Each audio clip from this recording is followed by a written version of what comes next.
noson pan oedd Iesu yn hy Pharisiad cyfoethog, dwedodd stori wrtho. Roedd brenin wrthi'n paratoi parti gwych ar gyfer prodas ei fab. Anfonodd ei weithwyr allan i wahodd y gwestion i'r wledd. Ond gwrthododd pob un ohonynt y gwahoddiad. Aeth y gweithwyr allan yr ail waith i'w gwahodd. Ond roedd gan pob un ohonynt esgus am beidio a dod. Dwedodd un, dwi newydd brynu deg uwch a dwi eisiau gweld os ydynt yn ddigon cry i drin y tir. Dwedodd un arall, dwi newydd brynu darn o dir a dwi eisiau mynd i weld de.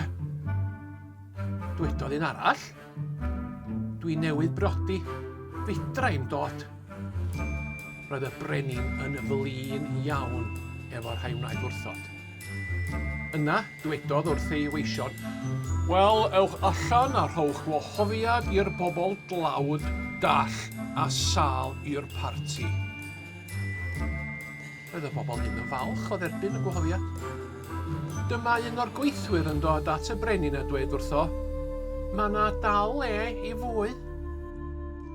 Dyma'r brenin yn dweud, ewch i'r strydoedd a rhowch gwahoddiad i fwy. Dwi am i fy nhu i fod yn llawn o bobl yn dathlu. Dyma Iesu'n dweud, mae llawer o bobl yn cael gwahoddiad i fod yn ffrind i mi, ond chydig sydd yn derbyn.